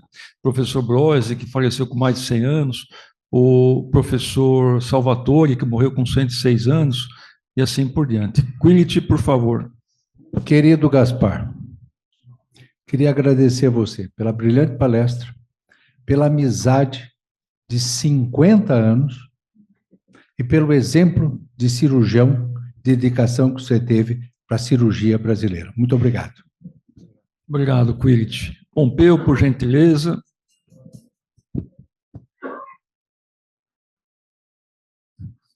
Companheiros da academia, professor Gaspar, me associo aos elogios à sua apresentação, muito didática, muito clara. Eu sou urologista. Respondi 20 anos pela oncologia do Hospital das Clínicas e 10 anos de cirurgião de emergência do Hospital das Clínicas. Então, eu tive a oportunidade de viver muito a diversidade de pacientes, jovens, velhos, idosos, etc. E eu acho que os seus conceitos foram muito claros da importância, nessa faixa etária, em qualquer faixa etária, dos cuidados pré, intra e os pós-operatórios. E chego à conclusão, não é minha, aproveitando a literatura, é que nós devemos distinguir muito bem o que é idoso e do que é velho frágil. O indivíduo pode ser idoso, mas pode ter condições clínicas de saúde absolutamente normais. E nós não podemos confundir e fazer decisões cirúrgicas ou de tratamentos apenas pelo que diz respeito à idade. Nós precisamos considerar o paciente. Ele é idoso, mas não é velho. Ele é idoso, mas não é frágil. A Associação Americana de Urologia, e como urologista, nós tratamos muito pacientes idosos, problemas prostáticos, o tumor mais frequente do homem. E o consultório do urologista se baseia fundamentalmente em problemas prostáticos, infecção urinária, disfunção erétil e calculose. Todos. Então, todos esses pacientes, muitos deles pertencem a essa classe de pacientes idosos. Mas a Associação Americana de Urologia, falando sobre discorrendo sobre o tema cirurgia do paciente idoso, ela se ateve ao problema da prostatectomia radical, que é o tratamento de eleição para o paciente que tem o câncer localizado da próstata. E uma revisão deles com 36 mil casos, chegou à conclusão, ou apresentou essa casuística, estudando pacientes com menos de 60 anos, submetidos à prostatectomia radical, portanto, com câncer de próstata, com menos de 60 anos, e pacientes com mais de 70. Ou seja, tem aí um hiato entre 60 e 70 anos. E estudando comorbidades e mortalidade. E os seus dados são bem claros. Isso é estatística americana, com todos os recursos locais, o que é diferente, não dá para traduzir exatamente para nós. Mas mortalidade após no 30º dia de portão, um mês depois da operação. Vamos comparar esses dois grupos de pacientes com câncer de próstata que são submetidos à prostatectomia radical. Complicações importantes, transfusões, deiscências, necessidade de ficar mais no hospital, 4 vezes 7% entre pacientes com menos de 60 e com mais de 70 anos. Mortalidade, 1,5% dos pacientes com menos de 60 anos versus 4% dos pacientes com mais de 60 anos, com mais de 70 anos. Ou seja, idade não é um fator divisório definitivo, mas nós devemos levar em consideração, sim. Então, quando eu vejo aquela conclusão final da sua apresentação, brilhante, professor, é de que alguns exames, nós podemos fazer exames preliminares superficiais do paciente idoso. Eu sempre ponho em dúvida isto. Eu tenho meus temores de submeter um paciente a um procedimento cirúrgico sem conhecê-lo melhor. O tratamento cirúrgico, nós não tratamos câncer de próstata, nós tratamos o paciente que tem câncer de próstata. Então, este é o envolvimento que nós devemos ter perante o paciente. E aí vem a grande crítica à juventude, às escolas médicas atuais, a tendência do jovem atual. Eu tenho filhos, médicos, etc., mas eu vejo a tendência como é. É uma tendência muito de olhar os seus exames, e o senhor destacou bem. Diagnóstico ou tratamento passa pelo tripé fundamental. Nós temos que interrogar o paciente, conhecer o paciente, examiná-lo muito bem e exames complementares. Aí daqueles que se baseiam o seu tratamento apenas em exames complementares. Eu vejo, eventualmente, pacientes que têm um câncer de bexiga, e tem um câncer de bexiga, dá para ajudar a operação? Eu quero examinar o paciente. Não é só conversar com ele, saber se ele fuma, se não fuma, se está sangrando ou não está. Eu quero examinar. Porque o exame físico me diz se aquela bexiga é móvel ou não. E se eu não vou quebrar minha cara durante o ato operatório. Então, professor, eu cumprimento como o senhor destacou a importância desses períodos do atendimento médico para um melhor resultado. De tal maneira que idoso pode ser operado? Pode.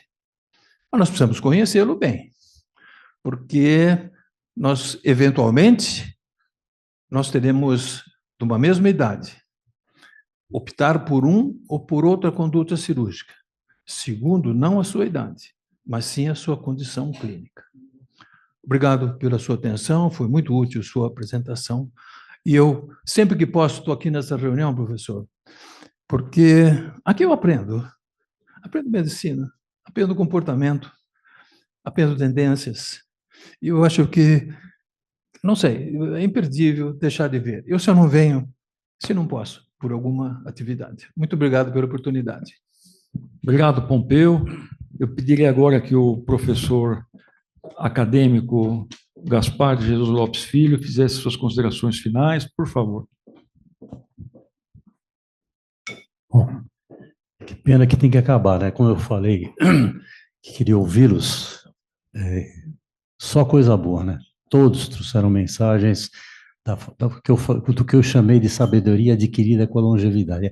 É isso, a maturidade leva a gente a entender o que está sendo transmitido para nós, e mais do que isso, raciocinar em cima disso e, em cima disso, fazer o comentário. Então, comentários valiosos, anotei a maior parte das coisas, e eu vou fazer alguns comentários também, não como resposta, mas que acho que as coisas que foram faladas não têm uma resposta fácil, para exemplificar, por exemplo, o que o Dr. João Luiz falou a respeito como é que vai fazer com a coluna do indivíduo daqui para frente. A resposta não é fácil, eu acho que não existe. Talvez a professora Neuci fosse muito mais habilitada, certamente, do que eu para responder, mas o que eu aprendi na vida é o seguinte: cada obstáculo aparentemente intransponível, de alguma maneira o ser humano encontra a resposta. Essa resposta vai ser encontrada. Hoje não tem a resposta, hoje vai ser cada vez pior. Mas a gente fala de inteligência artificial hoje, né? Por enquanto, a inteligência artificial é um ganha-pão para um monte de gente aí que está utilizando esse termo que ninguém sabe direito o que significa de fato, quais são as possibilidades reais para dizer que é isso que vai resolver. A minha resposta não é que é isso que vai resolver, mas certamente é um instrumento a mais para o espírito inovativo do ser humano criar uma resposta para esse disco que hoje não tem. Talvez seja a inovação que traga essa resposta. Então, você vê que é um mundo isso aqui. Podíamos começar agora a conversar sobre inteligência artificial, ficaríamos a tarde inteira agora cada um dando a sua opinião com toda essa sabedoria acumulada. Mas eu queria chamar a atenção para uma coisa, que eu não vou muito na ordem, eu vou pelo que está me vindo na cabeça. Um outro aspecto que o professor Ricardo Smith levantou também, uma outra resposta quase que impossível de ser feita. Como é que ensina o jovem hoje? Como é que você ensina, se no mesmo ambiente hoje, você convive com um indivíduo que é um baby boomer como nós, o boomer como nós, né, que é aquele indivíduo do pós-guerra, que tem valores muito claros, muito definidos, e sabe exatamente quando ele chega ao mundo, para que ele veio, o que ele vai fazer. Com um indivíduo que é nosso filho, que é a geração Y, que é completamente diferente da nossa, a geração Z, que é a geração mais jovem ainda, que são, eu não vou usar o termo que eu queria usar aqui, porque pega mal, mas são realmente, tem valores muito diferentes dos nossos, e a geração que está aparecendo já agora, que estou chamando, acho que, de alfa, né? E que é o meu neto, que passa em frente a uma vitrine de shopping colorida e fica passando o dedo na vitrine, porque aquilo é vidro, então ele deve conseguir rodar uma imagem ali. Tem uma cabeça completamente diferente. Então, hoje em dia, essas pessoas no ensino, elas convivem. Está lá o professor, que é um baby boomer, está lá o assistente dele, que é um Y, ou um X, está lá o outro mais jovem um pouquinho, que é um pós-graduando, que é um Y, e está lá o aluno, que é um Z. Então, as 4 gerações ali, como é que faz para ensinar num ambiente desse? E o que eu aprendi, o que eu acho, a minha convicção nesse momento, eu posso mudar, que é o seguinte: os valores são diferentes, têm que ser respeitados. Eles têm que respeitar você, não pôr o pé em cima da mesa, por exemplo. Eles têm que respeitar você e você tem que respeitá-los. E a melhor maneira é, no primeiro dia, você estabelecer assim: aqui, funciona assim, não se vem de bermuda, não põe o colo na mesa, eu preciso no fim da aula que você seja avaliado e responda.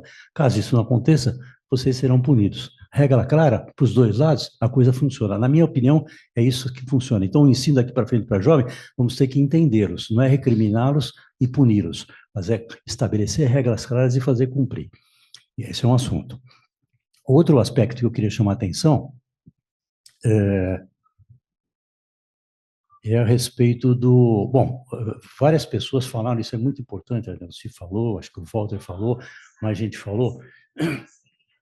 Durante a apresentação eu falei superficialmente, mas é isso. Uma das coisas que mantém o idoso contente com a vida e não cansado da vida é o convívio social.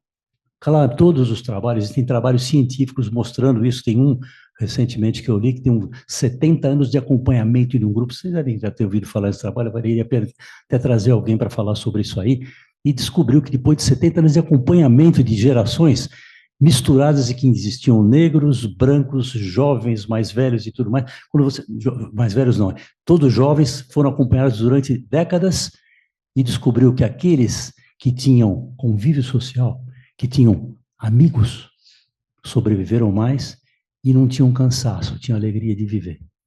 Esse é um trabalho maravilhoso e que demonstra aquilo que você chamou atenção, o Walter chamou atenção, mais alguém chamou atenção. Então, o convívio social entre os hábitos saudáveis é um dos mais importantes. É exatamente o que a academia faz aqui, Pompeu ressaltou. Tem que vir, tem que falar, tem que ouvir, tem que aprender. Aprender coisas que a gente aprende o tempo inteiro. E a outra coisa também, que eu acho que vale a pena a gente comentar aqui, é a respeito enfatizar mais uma vez, é isso. A Dagmar falou dos exames, do custo dos exames. Nós estamos vivendo isso lá no hospital. O doutor Nassim, que é o superintendente do hospital, ele fez o levantamento e descobriu que um doente numa UTI é feito, às vezes, no mesmo dia, 3, 4 vezes a mesma dosagem da creatinina. E se for ver a internação inteirinha, tem quer dizer, um completo absurdo, né, contra todas as lógicas. Os indivíduos não estão conversando entre si, não é nem com o doente, não estão conversando entre si para ver que naquele dia já foi pedida a creatina, não precisa pedir novamente. Isso tem custo, isso destrói qualquer sistema, qualquer sustentabilidade hospitalar, e o exame tem que ser visto dessa maneira. E sempre atrás de tudo isso está a palavra, a conversa, a anamnese diária e o exame físico diário, né? E deixa eu ver se tem mais alguma coisa que eu queria chamar a atenção. Professor Ricardo, no dia 19 de setembro eu recebi o convite, estaremos lá, é muito importante, a Colson é uma das instituições mais antigas e mais importantes até hoje no contexto paulistano, estaremos lá com certeza. Eu anotei mais essas coisas mesmo hoje. É isso.